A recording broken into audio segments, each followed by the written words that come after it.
అవకాశం చేజారిన మారదు యేసు ప్రేమ, నిత్యుడైన తండ్రి ప్రేమ. మారదు యేసు ప్రేమ, నిత్యుడైన తండ్రి ప్రేమ. మారదు యేసు ప్రేమ, నిత్యుడైన తండ్రి ప్రేమ. మారదు యేసు ప్రేమ, నిత్యుడైన తండ్రి ప్రేమ. అంతా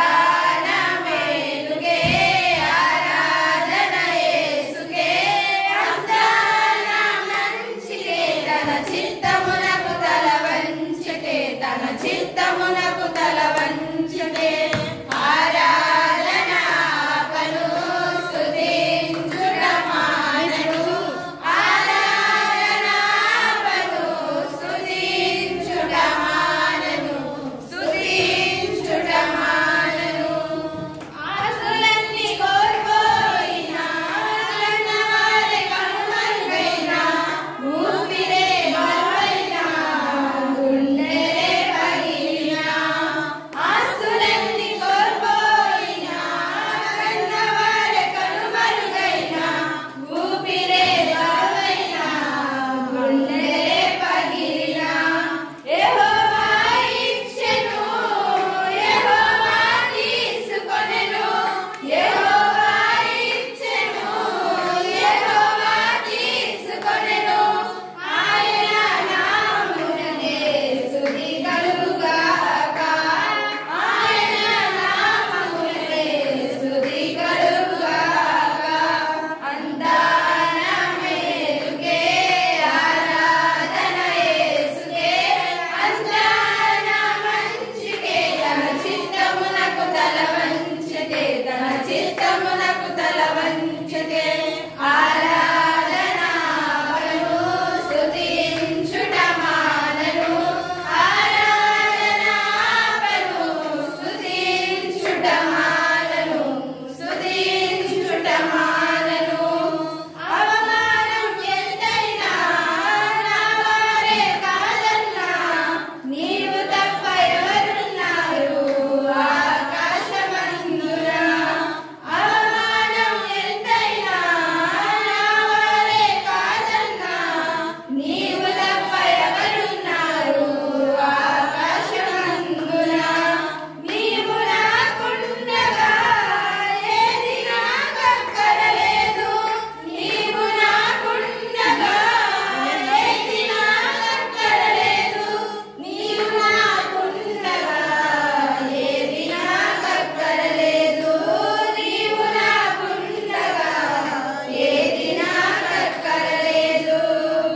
అంతా నా మేలుకే, ఆరాధన యేసుకే. అంతా నా మంచికే, తన చిత్తమునకు తల వంచకే. తన చిత్తమునకు తల వంచకే. ఆరాధన పను స్తుతించుట మానెను. ఆరాధన పను స్తుతించుట మానెను. స్తుతించుట మానెను. స్తుతి ఆరాధన కొరకు సాక్ష్యముల నిమిత్తము, అదేవిధంగా వాక్యము కొరకు కొండల బ్రదర్ గారు ముందుకు వచ్చి ప్రార్థించవలసిందిగా ప్రభు పేట ఆహ్వానిస్తూ ఉన్నాను. మరి తరువాత మన సంఘ కాపరి సాగర్ పాస్టర్ గారు వాక్యోపదేశం చేస్తారు.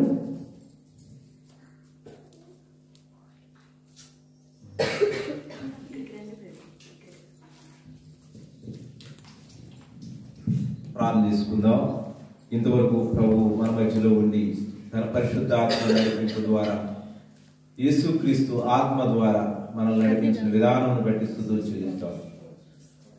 ప్రేమ కలిగిన తండ్రి, కృప కలిగిన దేవా, నీకు స్తుతులు స్తోత్రాలు చెల్లిస్తూ ఉన్నాం నాయన. ఆయా పాటల ద్వారాను స్తుతులపై ఆశీనుడైన దేవా, నీకు స్తుతులు నాయన. నీ పరిశుద్ధాత్మ ప్రేరేపణ ద్వారా నీ మందిరంలో ప్రభా మేమందరము సాగిలపడి నిన్ను స్తుతించగలిగి నిన్ను మహిమపరచగలిగిన భాగ్యం ఇచ్చినందుకు స్తోత్రాలు నాయన. యేసయ్యా, నీ ఆత్మ ద్వారా ప్రేరేపించి నీ సన్నిధిలో నీ మాటలు వినగలిగినటువంటి మనసును గ్రహించగలిగిన ఆత్మను మాకు అనుగ్రహించినందుకు కూడా నీకు స్తుతులు చెల్లిస్తూ ఉన్నాం నాయన. నీ దాసరాలు ఇదిగో ప్రభా, ఇదిగో ప్రయాసను బట్టి ఇదిగో ప్రభా నువ్వు ఏర్పాటు చేసుకున్నటువంటి నీ ప్రణాళికను బట్టి నీకే వందనాలు స్తోత్రాలు చెల్లిస్తున్నావు నాయన. అయా ఇంతవరకు జరిగించిన కార్యక్రమంకై నీకే స్తుతులు, జరగనైనటువంటి మిగిలిన కార్యక్రమం కొరకు వందనాలు స్తోత్రాలు చెల్లిస్తున్నాను. ఆదిని అంతవరకు నీవు అధ్యక్షత వహించి నీకు మహిమకరంగాను కూడి చేరి వచ్చిన బిడ్డలకును యంత్ర శబ్దం ద్వారా వినుచున్న ప్రియులకును సదా మేలుకరంగాను సహాయం దయచేయమని యేసు శక్తి కలిగిన నామములో అడిగి వేడుకొని పొంది ఉంటున్నాము తండ్రి. ఆమేన్. అందరం కూర్చుంటామండి. సాగర్ పాస్టర్ గారు వాక్యాన్ని ప్రకటించవలసిందిగా ప్రభు పేట ఆహ్వానిస్తూ ఉన్నాను.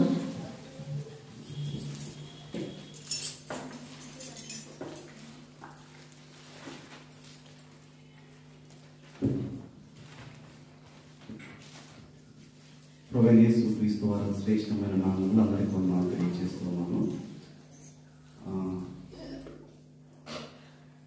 సహోదరులు పాట పాడేటప్పుడు ఇందాక ఆరాధన చేసేటప్పుడు ఒక మాట మాట్లాడారు, ఒక వచనం పాడారు. ఏంటంటే ఆయనే ఇచ్చెను ఆయనే తీసుకున్నాను. ఏమన్నాడు? యెహోవా ఇచ్చెను, ఎవరిని నిందించలేదు, ఎవరిని నిందించలేదు. మన జీవితంలో కూడా ఏది జరిగినా కూడా మనం ఎవరిని నిందించడానికి లేదు, ప్రతిదీ దేవునికి అప్పగించాలి. రెండోదిగా సహోదరుడు కొండల బ్రదరు ప్రార్థన చేసేటప్పుడు ఏం చెప్పారంటే, ఈ యొక్క ఆవరణంలో ఎవరు అధ్యక్షత వహించాలి అని చెప్పారు? ఎవరు? యేసు ప్రభువు. ఇక్కడ మనము మానవులుగా ఉన్నాం కాబట్టి మనం అక్కడ కూర్చున్నాం, పరిస్థితిని బట్టి సందర్భాన్ని బట్టి ఇక్కడ కూర్చున్నారు కొంతమంది, అంతే. ఎవ్వరు ఎక్కువ కాదు, తక్కువ కాదు. మనందరికీ ఎవరు? యేసయ్య. ఆయనే అధ్యక్షుడై ఉండాలి. అప్పుడే ఈ మందిరానికి మహిమ వచ్చింది, మన గ్రామానికి మనకి మహిమ వచ్చింది. కాబట్టి మనందరం కూడా ఈ మాటలు గ్రహించాలి. చిన్న ప్రార్థనతో మన దేవుని యొక్క మనందరం కూడా మరి ఈరోజు ఆయన యొక్క శరీరాన్ని, ఆయన యొక్క రక్తాన్ని కూడా మనం తీసుకోవడానికి, స్వీకరించడానికి మరి సిద్ధపడవలసిందిగా ముందు వాక్యం చెప్పుకుందాం, ప్రార్థన చేసుకుని ముందుకు పెడతాం. అందరూ ఆ విధంగా సిద్ధపడవలసిందిగా కోరుచున్నాం. ప్రార్థన చేసుకుందాం. మహాపరిశుద్ధుడా, ప్రేమగల తండ్రి, ఈ యొక్క ఉదయకాల సమయంలో మీ బిడ్డల ద్వారా ప్రభువా దూర ప్రాంతం నుంచి మీరు ఒక దర్శనం ఇచ్చి, ఒక ఆలోచన కలుగ చేసి, ఈ గ్రామంలో ప్రభా మీరు ఇచ్చినటువంటి ఈ యొక్క మందిరాన్ని బట్టి ప్రభా, ఏర్పాటు చేసిన విధానాన్ని బట్టి ప్రభా, గ్రామస్తులు అందరూ సహకరించి, అనేక ప్రాంతంలో వారు ప్రభా సహకరించి ప్రభా మీ మంచి మందిరాన్ని ప్రభా మీరు ఇచ్చినందుకు ఈ స్తోత్రం చెల్లిస్తూ ఉన్నాం. ఈ యొక్క నూతన ప్రభా సంవత్సరంలో మీరు ప్రతిష్ఠ చేయడానికి ప్రభా మీరు ఎంతో ఘనముగాను మీరు సహాయం చేస్తారు. అందును బట్టి మీకు స్తోత్రం చెల్లిస్తూ ఉన్నాం తండ్రి. ఈ యొక్క మరి 3వ ఆదివారం ఆయన మరి మేము మీ సన్నిధిలో ప్రభా వాక్యాన్ని ధ్యానించుకొని చుండగా ప్రభా మీరు మీ బిడ్డలు ప్రభా ప్రార్థన చేసిన విధంగా ఈ యొక్క మందిరంలో మీరే అధ్యక్షత వహించి మీరు మీ మాటల ద్వారా నాతో మా అందరితో మీరు మాట్లాడి మీ నామానికి మహిమ తెచ్చుకోమని యేసు క్రీస్తు వారి శ్రేష్టమైన నామముని ప్రార్థన అడిగి పెట్టుకుంటున్నాము తండ్రి. ఆమేన్. సరే, అందరికీ మరొకసారి వందనాలు తెలియజేస్తున్నాను. దేవుని యొక్క వాక్యాన్ని మనం చూస్తున్నాం. మందిరం 2025వ సంవత్సరం జనవరి 14వ తారీఖు మనం ప్రతిష్ఠించుకున్నాం. మంచిది. ఇంతకీ మందిరము కట్టడం ఆలస్యమైందంటారా, లేకపోతే ఇప్పుడు కట్టడం మంచిదంటారా, ఎప్పుడో కడితే బాగుండేది అనుకుంటున్నారా, లేకపోతే తర్వాత కొన్ని సంవత్సరాల తర్వాత కడితే బాగుంటుంది అనుకుంటున్నారు? ఏది బాగుంటుందా, ఏది కరెక్ట్ అనుకుంటున్నారు మీరు? దేవుని యొక్క ఆలోచనలతో, ఆయన ఇచ్చినటువంటి ఆలోచనతో దేవుని బిడ్డలు కొన్ని పాటలు రాశారు. దాంట్లో ఉన్నటువంటి మాటను మీకు జ్ఞాపకం చేయడానికి నేను ఈ మాట అడిగాను, క్వశ్చన్ అడిగాను. ఏం పాట అంటే, నా ప్రాణం నీ ప్రాణముతో ఎన్నటికి పెనవేసుకోలేను, నా ప్రాణం నీ ప్రాణముతో ఎన్నటికి పెనవేసుకోలేను, నా సర్వం కృపా సహితమై నీకు అర్పించబడేను నా సర్వం. కృపా సహితమై నీకు అర్పించబడేను. నిన్ను సేవించని క్షణమునా నా ప్రాణము తలడిల్లిపోవును. ఏమంటాడంటే, యాకోబుతో నీవు చేసిన నిబంధన జ్ఞాపకం చేసుకుని హెచ్చించినావు. ఏం చేశాడు యాకోబుతో? దేవుడు ఏం చేశాడు? నిబంధన చేసుకున్నాడు. ఆ నిబంధన ఏం చేశాడంట? ఒకనొక సమయంలో కొన్ని సంవత్సరాలు అయిపోతూ ఉన్నప్పుడు ఈ యొక్క 2000 మీ గ్రామంలోనో మరి సహోదరి యొక్క వాళ్ళతోనో మరి మీ గ్రామంలో ఉన్నటువంటి పెద్దలు ఎవరు ప్రార్థన చేశారో వాళ్ళు చేసినటువంటి ప్రార్థన దేవుడు జ్ఞాపకం చేసుకున్నాడు. యాకోబుకి ఏ విధంగా అయితే జ్ఞాపకం చేసుకున్నాడో, ఎవరో ఒక తల్లి ఒక బిడ్డ చేసినటువంటి ప్రార్థన దేవుడు జ్ఞాపకం చేసుకున్నాడు కాబట్టి ఈ మందిరాన్ని ఇచ్చారు. యాకోబు ప్రార్థన ఏ విధంగా జ్ఞాపకం చేసుకున్నాడో, ఎవరో మనకి చేసినటువంటి ప్రార్థన దేవుడు జ్ఞాపకం చేసుకుని ఈ మందిరాన్ని ఇచ్చారు. రెండోదిగా, యాకోబుతో నీవు చేసిన నిబంధన జ్ఞాపకం చేసుకుని హెచ్చించున్నావు. అన్నిటినీ నీవు మరచితివే. ఏం చేశాడంట? మనం చేసిన పనులను ఏం చేశాడు ఆయన? మరచిపోయాడు. మనం చేసినటువంటి పనులన్నీ ఆయన జ్ఞాపకం చేసుకుంటే మనకేమేలు జరగదు. శత్రువుల చేతి నుండి కాపాడి జయించాడు. జ్ఞాపకం చేసుకోండి, సాతానుడు ఎన్నిసార్లు మనల్ని ఇబ్బంది పెట్టాలని ప్రయత్నం చేసుకుంటాడు. ఈ మందిరం కట్టే విషయంలో, సహోదరు ప్రయాణం విషయంలో కావచ్చు, మీ కుటుంబాల విషయంలో కావచ్చు, మా ప్రయాణం విషయంలో కావచ్చు, మా ఉద్యోగాల విషయంలో కావచ్చు, మేము ఇక్కడికి రావాలని ప్రయత్నించినప్పుడు రాకుండా ఎన్నో ఆటంకాలు జరిగిన పరిస్థితులు కావచ్చు. చూడండి ఏం చేశాడు? జైమిచ్చాడు. జైమిచ్చి చివరికి ఈ మాట నేను ముగిస్తాను. ఆలస్యము ఎప్పుడు ఆలక్ష్యము కాదులే. ఆలస్యం ఏంటంటే ఎప్పుడు అలక్ష్యము కాదండి. 2025 ఎప్పుడో మీరు మీ మందిరం ఎవరో కట్టాలి లేదా ఎవరైనా కట్టాలనుకుని ఉంటారు, ప్రార్థన చేసి ఉంటారు. 2025 వరకు మీరు వేచి చూశారు. దేవుడు కూడా మీ ఓపికని పరీక్షించాడు. ఆలస్యము ఎప్పుడు ఆలక్ష్యము కాదులే. వేచియుండుట ఎప్పుడు సిగ్గుపరచుట కాదులే. ఈ 2 వచనాలు జాగ్రత్త, ఈ 2 వచనాలే పాడండి అందరూ కలిసి. ఆలస్యము ఎప్పుడు ఆలక్ష్యము కాదులే. వేచియుండుట ఎప్పుడు సిగ్గుపరచుట కాదులే. చూసారా? ఆలస్యము ఎప్పుడు అలక్ష్యము కాదు, వేచి ఉండుట ఎప్పుడు సిగ్గుపరచడం కాదు. కాబట్టి ఇవన్నీ మనం జ్ఞాపకం చేసుకోవాలి. సరే, దేవుని యొక్క వాక్యంలోకి మనం వెళ్దాం. సమూయేలు గ్రంథము 15వ అధ్యాయము, మొదటి సమూయేలు.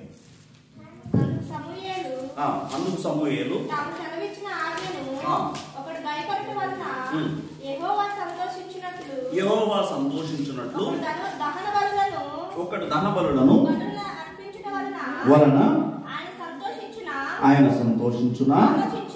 ఆలోచించుము, బలులు అర్పించుట కంటే ఆజ్ఞను గైకొనుటయు, పొట్టేళ్ల కొవ్వు అర్పించుట కంటే ఏంటంట? మాట వినటం శ్రేష్టం. మన గ్రామంలో మందిరం కట్టారని చెప్పేసి ఇంకా ప్రోత్సహించి మనకి ఏది దేవుడు ప్రేరేపిస్తే అది ఇయ్యటం, దేవునికి మందిరానికి రావటం మంచిది. అది ఎవరికి లాభం? ఆశీర్వాదం మనకి, మన కుటుంబానికి. కానీ దేవుని యొక్క వాక్యం ఏం చెప్తుందో తెలుసా? పొట్టేళ్ల క్రొవ్వును అర్పించుట కంటే మాట వినుట. మరి ఎవరి మాట వినాలి? ఎవరు పడితే వాళ్ళ మాట మనం వినకూడదు. దేవుని యొక్క మాటలు చెబుతున్నప్పుడు ఆ మాటలు జాగ్రత్తగా వినాలి. ఎందుకంటే కొన్ని సందర్భాల్లో మనము ఏదన్నా సీక్రెట్ వర్డ్స్, ఏదన్నా మాటలు చెబుతూ ఉన్నారంటే ఎలా వింటాం? మనం శ్రద్ధగా వింటాం.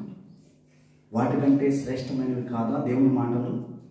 మనం ఇక్కడికి వచ్చినప్పుడు కొన్ని సందర్భాలు అనాలోచనగా లేకపోతే నిర్లక్ష్యముగా దేవుని మాటలు మనము వినకుండా ఉంటాం. దానివల్ల మనకు నష్టమే కానీ లాభమేమి ఉండదు. అందుకే దేవుని మాట వినటం శ్రేష్టం. ఏ మాట వినాలి అనేది రోమిలకు రాసిన పత్రిక, అపోస్తలుడైన పౌలు రోమిలకు రాసిన పత్రిక 10వ అధ్యాయం 7వ వచనం 17 చదవమ్మా. కాగా వినుట వలన విశ్వాసము కలుగును, వినుట క్రీస్తును గూర్చిన మాట వలన. అది మాట వినటం శ్రేష్టమే, మాట వినటం శ్రేష్టమే. అది ఏ మాట? ముచ్చట్లు కాదు. తిమోతి ఏం చెప్తాడంటే ముసలమ్మ ముచ్చట్లు కాదు. ఏ మాట వినాలి? వినుట వలన విశ్వాసము కలుగును, వినుట క్రీస్తుని గూర్చిన మాట వలన కలుగును. దేవుని గురించి మాటలు వినాలి. దేవుడు సృష్టిని ఎలా తయారు చేశాడు, ఎన్ని రోజుల్లో తయారు చేశాడు, ఆ తయారు చేసిన తర్వాత మరలా ప్రళయం ఎందుకు వచ్చింది, ఆ ప్రళయం వచ్చిన తర్వాత మనుషులు మరలా భూమి మీద విస్తరించారు. ఆ విస్తరించిన తర్వాత మరలా దేవుడు ప్రణాళికను సిద్ధపరిచాడు. ఏం ప్రణాళిక అది? ఎందుకంటే ఏం ప్రణాళిక అంటే అపోస్తలుడైన పౌలు గారు ఎఫెసీయులకు రాసిన పత్రిక 2:21 చూసారు. ఇప్పుడు ఏం కట్టుకున్నాం? మనకు దేవుడు ఏ మందిరం ఇచ్చాడు? ఇక్కడ మనము ప్రార్థన చేసుకోవడానికి ఒక మందిరాన్ని ఇచ్చారు. కానీ నేను మీకు ముందే చెప్పాను, ఒకసారి మరలా గుర్తు చేస్తూ ఉన్నాం. ప్రతి కట్టడము ఆయనలో చక్కగా అమర్చబడి ప్రభువునందు. ఇక్కడ చూడండి 19 నుంచి కూడా చదవమ్మా. కాబట్టి మీరిక మీదట పరదేశులై ఉండక పరిశుద్ధులతో ఏక పట్టణస్థులను దేవుని ఇంటి వారునై ఉన్నారు. మనం ఒక మందిరాన్ని ప్రతిష్ఠ చేసుకున్నాం. ఇక మనం ఎక్కడో వాళ్ళం కాదు. మనకి ఇక్కడ దేవుడు ఒక ఏర్పాటు చేశాడు. కాబట్టి మీరు ఇక మీదట పరజనులను పరదేశులనై ఉండక పరిశుద్ధులతో ఏక పట్టణస్థులను దేవుని ఇంటి వారునై ఉన్నారు. క్రీస్తు యేసే ముఖ్యమైన మూలరాయి అపోస్తలులను కట్టబడి ఉన్నారు. ప్రతి కట్టడము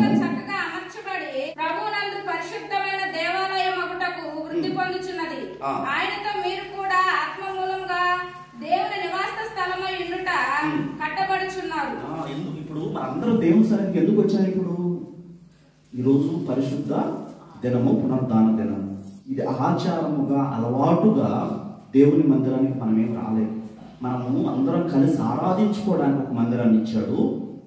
ఇప్పుడు కట్టబడాల్సింది ఎవరు? మనం ఎలా కట్టబడాలో దేవుడు చెబుతూ ఉన్నాడు. కాబట్టి మీరిక మీదట పరజనులను పరదేశులై ఉండక పరిశుద్ధులతో ఏక పట్టణస్థులను దేవుని ఇంటి వారునై ఉన్నారు. ఎవరంట? క్రీస్తే ముఖ్యమైన మూలరాయి. ఈ మందిరాన్ని కట్టేటప్పుడు ఎక్కడో చోట పునాది వేసి ఉంటారు కదా, ఏదో ఒక మూలరాయి వేసి ఉంటారు. అట్లాగే ఈ మందిరం కట్టబడింది ఫిజికల్గా. ఇప్పుడు ఆత్మీయ మందిరం కట్టబడాలి. ఆ మందిరానికి ముఖ్యమైన మూలరాయి ఎవరు ఏర్పరచుకున్నాడు? ముందు అసలు ఇప్పుడు మన మధ్య అమ్మగారిని అయ్యగారిని ఎక్కడో వైజాగ్లో వాళ్ళకి మీకేం సంబంధం? ఏమైనా సంబంధం ఉందా? ఏం లేదు. క్రీస్తే ముఖ్యమైన మూలరాయి. కానీ ఇప్పుడు ప్రజెంట్ మన మధ్య ఎక్కడో వైజాగ్లో ఉన్నటువంటి వారిని మన మధ్య ఒక రాయిగా, ఆత్మ సంబంధమైన మందిరాన్ని కట్టడానికి ఒక రాయిగా ఆయన ఏర్పరచుకున్నాడు. క్రీస్తే ముఖ్యమైన మూలరాయి అయి ఉండగా అపోస్తులను ప్రవక్తలను వేసిన పునాది మీద మీరు కట్టబడుతుంది. మనం కట్టాలి. ఆత్మీయ మందిరం కట్టాలి. కట్టడానికి పునాది రాళ్ళని దేవుడు ఏర్పరిచాడు. ప్రతి కట్టడము ఆయనలో చక్కగా అమర్చబడి. ఈ యొక్క మందిరము కట్టేటప్పుడు ఎక్కడైనా రాళ్ళు గోడ సరిగ్గా పెట్టకపోతే మీరు చూస్తే ఊరుకుంటారా? ఇది సరిగ్గా లేదు కదా, ఇది ఇట్లా ఎందుకు పెట్టారు అని చెప్పేసి మనం అడుగుతూ ఉంటాం. మరి మన మందిరం, ఆత్మీయ మందిరం ప్రతి కట్టడము ఆయనలో చక్కగా అమర్చబడాలి. అమర్చబడాలి అంటే ఈ మందిరం కట్టేటప్పుడు రాళ్ళు బాగానే పెట్టారు, బాగానే కట్టబడ్డాయి, మనకి కనిపిస్తూ ఉంది. ఇప్పుడు ఆత్మీయ మందిరం కట్టబడేటప్పుడు ఆ రాయి నీవు నేను ఉండాలి, ఒక రాయిగా ఉండాలి. మనం సరిగ్గా లేకపోతే ఆత్మకు సంబంధమైన మందిరము కట్టబడిద్దా? ఫుల్ఫిల్ కాదు. ఎవరో పాస్టర్ గారు లేదా పాస్టర్ గారు లేదా మేము లేదా మీ ఊర్లో ఉన్నటువంటి పెద్దలు ఎవరో ఒకళ్ళు కొనుక్కుంటే అయ్యేది కాదు. మనందరం ఒక రాయి. ఈ ఆత్మ సంబంధ మందిరంలో మనందరము ఒక రాయి. మనం ఎక్కడ అమర్చబడితే ఈ మందిరం ఆత్మ సంబంధమైన మందిరముగా ఉంటుందో అక్కడ మనం, దేవుడు అంటున్నాడు, ప్రతి కట్టడమును ఆయనలో చక్కగా అమర్చబడి ప్రభువునందు పరిశుద్ధమైన దేవాలయముకు వృద్ధి పొందుచున్నది. ఖచ్చితంగా ఇది ఆత్మీయంగా వృద్ధి పొందటానికి ముందుకి వెళుతూ ఉందనే మనకు అర్థమవుతుంది దేవుని మాటలను బట్టి. ఆయనలో మీరు కూడా ఆత్మ మూలముగా దేవునికి నివాస స్థలమై ఉండుటకు కట్టబడుచున్నారు. ప్రభువా, ఈ ఫిజికల్ గా మందిరాన్ని కట్టావు, మంచిదే. ఈ యొక్క మందిరములో ఆత్మ సంబంధంగా నేను ఎక్కడ ఉండాలి, ఎక్కడ ఉంటే నేను ఈ మందిరం చక్కగా ఆత్మీయంగా కట్టబడింది ప్రభు అని చెప్పేసి దేవుడిని అడగండి. ఈ మందిరం కట్టడానికి ఎలా ఎదురు చూసాము, గొప్ప కార్యాలు దేవుని మందిరంలో జరుగునట్లు, ఆ మందిరం కట్టబడి గొప్ప కార్యాలు మనం చూసినట్టు, అనేక మందికి ఈ మందిరం ఆశీర్వాదకరంగా ఉన్నట్లు, ముఖ్యమైన మూలగా యేసు ప్రభు వారు ఎలా ఉన్నారో మనం కూడా అలా ఉండాలి. కాబట్టి అటు కృపను దేవుడు మనందరికీ దయచేయాలని చెప్పి కోరుకుంటూ ఉన్నాను. హెబ్రీయులకు రాసిన పత్రిక 9వ అధ్యాయం 11 నుంచి. అయితే క్రీస్తు చదువు ప్రధాన యాజకుడుగా వచ్చి తానే నిత్యమైన విమోచన సంపాదించి హస్తకృతము కానిది అనగా ఈ సృష్టి సంబంధము కానిదియు మరి ఘనమైనదియు పరిపూర్ణమైనది గుడారం ద్వారా మేకల యొక్కయు కోడెల యొక్కయు రక్తముతో కాక తన స్వరక్తముతో ఒక్కసారి పరిశుద్ధ స్థలములో ప్రవేశించెను. ఏలయనగా మేకల యొక్కయు ఎడ్ల యొక్కయు రక్తమును మైలపడిన వారి మీద ఆవుదూడ బూడెల చల్లుటయు శరీర శుద్ధి కలుగునట్లు పరిశుద్ధపరచిన యెడల నిత్యుడగు ఆత్మ ద్వారా తాము దేవునికి నిర్దోషిగా అర్పించుకున్న క్రీస్తు యొక్క రక్తము నిర్జీవ క్రియలను విడిచి. ఆల్రెడీ మీకు ఇంకోసారి చెప్పాను, మరొకసారి గుర్తు చేస్తున్నాను. ఎందుకంటే ఈరోజు మనం ఆయన యొక్క శరీరాన్ని, ఆయన యొక్క రక్తానికి సమీపస్తులుగా ఉన్నాము కనుక, ఎందుకంట ఆయన యొక్క రక్తము, ఆయన యొక్క శరీరాన్ని, ఆయన యొక్క రక్తాన్ని మనం ఎందుకు తీసుకుంటూ ఉండాలి అనే దాని గురించి చెప్తున్నాడు. ఎందుకంటే 13 నుంచి మేకల యొక్కయు రక్తమును మైలపడిన వారి మీద ఆవుదూడ బూడెద చల్లుటయు శరీర శుద్ధి కలుగునట్లు వారిని పరిశుద్ధపరచబడిన ఎడల నిత్యుడగా ఆత్మ ద్వారా తాము దేవునికి నిర్దోషంగా అర్పించుకొనిన క్రీస్తు యొక్క రక్తము నిర్జీవ క్రియలను విడిచి జీవము గల దేవుని సేవించుటకు మీ మనస్సాక్షిని ఎంతో ఎక్కువగా శుద్ధి చేయాలి. పరలోక సంబంధమైనటువంటి ఆ యొక్క శుభ్రపరిచే విధానాన్ని, పరిశుద్ధపరిచే విధానాన్ని దేవుడు ఏం చేశాడంటే, పాపము పోవాలి అంటే ఒక మేకని, పావురాన్ని దేవుడు చెప్పాడు పాత నిబంధనలో.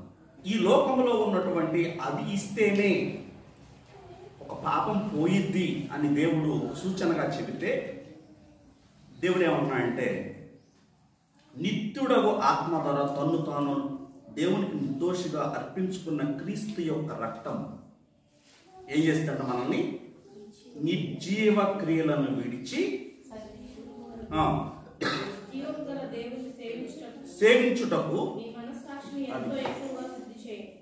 ఎందుకంటే మనస్సాక్షి శుద్ధి పడాలి, శుభ్రపరచబడాలి అంటే పరిశుద్ధ రక్తము కావాలి. దానికోసమే మనము ఆయన యొక్క ప్రతి ఆదివారము లేదా నెలకు ఒకసారి సంఘాల వాడి యొక్క పరిస్థితులను బట్టి ఆయన యొక్క శరీరానికి, ఆయన యొక్క రక్తానికి మనము సమీపిస్తూ ఉంటాం. ఆయన యొక్క రక్తం మనల్ని ఏం చేస్తుందంట? శుద్ధి చేస్తుందంట. మీరు ఒకసారి గమనించినట్లయితే మనకి సోప్ ఏం చేస్తుంది? బట్టల సోప్ ఏం చేస్తుంది? ఉరికిని పోగొడుతూ ఉంటాయి. వాటికే అంత శక్తి ఉంటే అవి ఎక్కడి నుంచి తీశారు? వాటిలో ఉన్నటువంటి మూలకాలు ఎక్కడి నుంచి? భూమిలో నుంచి తీశారు. కొన్ని కెమికల్గా ల్యాబొరేటరీలో తయారు చేశారు. వాటికే నిర్జీవమైనటువంటి వాటికి అంత శక్తి ఉంటే ఏంటంటే క్రీస్తు యొక్క రక్తం ఏం చేస్తుందంట? మన యొక్క మనస్సాక్షిని ఎంతో శుద్ధి చేసింది. అందుకోసమే మనం సమీపిస్తూ ఉన్నాం. జీవము గల దేవుని సేవించుటకు మన మనస్సాక్షిని ఎంతో ఎక్కువగా శుద్ధి చేస్తుందంట. అందుకోసం ఆయన శరీరాన్ని, ఆయన రక్తాన్ని మనం సమీపిస్తూ ఉంటాం. ఆ విధంగా శుద్ధి చేయబడకుండా మనం ఎన్నిసార్లు ఈ మందిరంలోనికి వచ్చిన ఉపయోగం ఉందా? లేదు. మన మనస్సాక్షి శుద్ధి చేయాలి. అది ఓన్లీ క్రీస్తు యొక్క రక్తముతోనే సాధ్యం. కాబట్టి అట్టి కృప దేవుడు మనందరికి దయచేయాలని చెప్పేసి కోరుకుంటూ ఉన్నాను. పేతురు రాసిన మొదటి పత్రిక 4వ అధ్యాయం 1వ వచనం. ఈ మాట అందరూ కూడా మరలా చదువుకోండి. ఎందుకంటే నేను ఎక్స్ప్లెయిన్ చేద్దాం అనుకున్నాను, నాకు కొద్దిగా హెల్త్ బాగలేదు. చదువు, లేకపోతే సహోదరి ఎక్స్ప్లెయిన్ చేస్తుంది ఒక టైం ఉంటే. క్రీస్తు శరీరమందు, ఎందుకంటే మనం ఎక్కడ ఉన్నామంట? ఈ భూమి మీద ఉన్నాము. ఈ భూమి మీద ఉన్నప్పుడు ఆ క్రీస్తు శరీరమందు శ్రమపడిన కనుక, ఈ మాట అందరు గమనించండి, మీరును అట్టి మనసును ఆయుధముగా ధరించుకున్నాడు. ఏం చేశాడంట? క్రీస్తు ఈ భూమి మీద ఉన్నప్పుడు, యేసు ప్రభు వారు ఈ భూమి మీద ఉన్నప్పుడు ఏం చేశారు? ఏం చేశారమ్మా? ఈ భూమి మీద యేసు క్రీస్తు వారు ఉన్నప్పుడు ఏం చేశారు? ఆయన పుట్టడం ఒక ఇబ్బంది. ఆయన చంపేయాలనుకున్నారు, అవునా కదా? చిన్నప్పుడు ఆయన పుట్టిన తర్వాత ఆయన యోహాను సువార్తలో ఏమని తెలుసా? ఆయన సహోదరులైనను ఆయన యందు విశ్వాసం ఉంచలేదు. అన్ని కష్టాలు.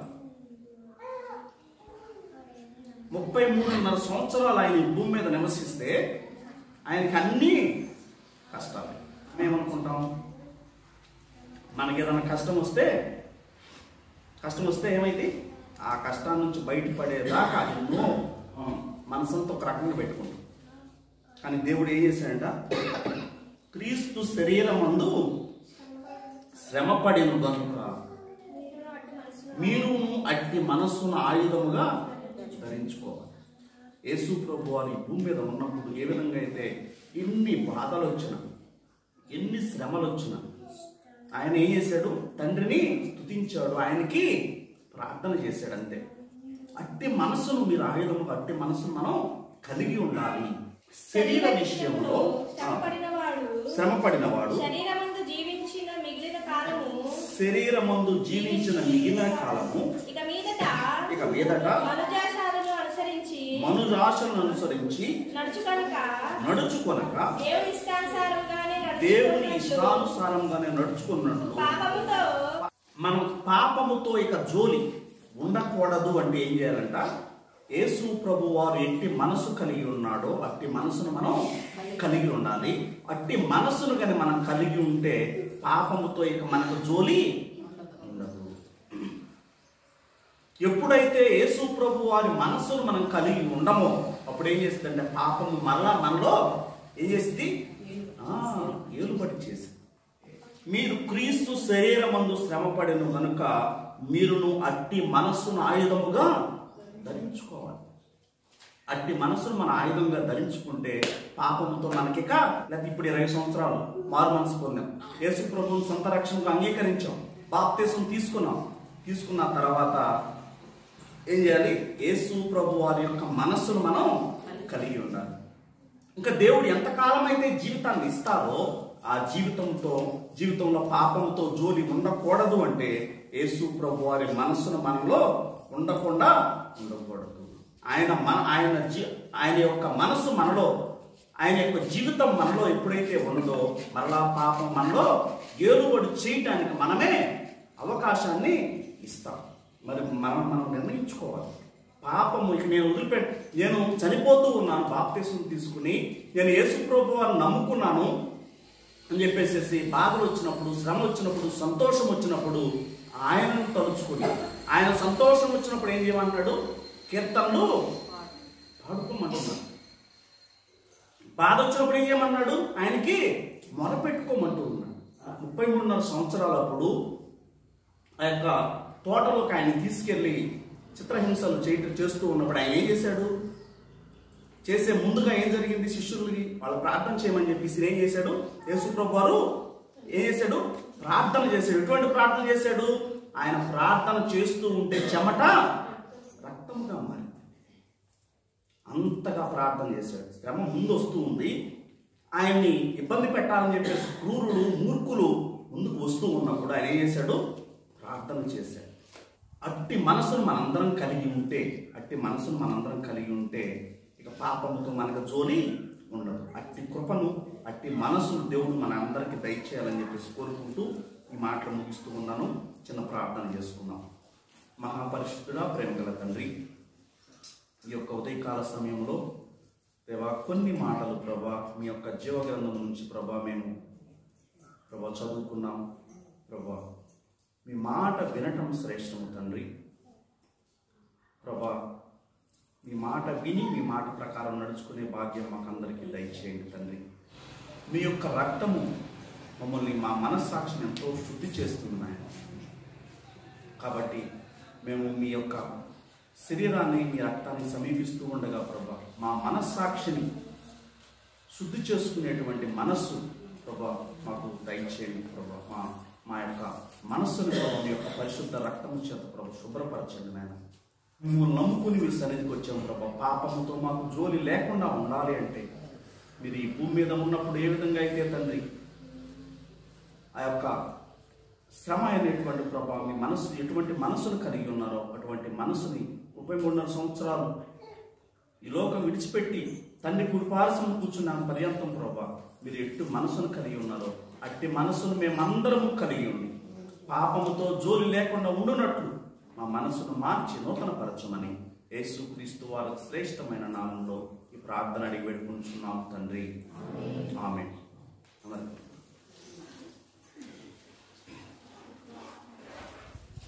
వాక్యం ప్రకటించినటువంటి సంఘ కాపరి సాగర్ పాస్టర్ గారు ఇప్పుడు కొన్ని నాకు తెలియజేస్తున్నాను.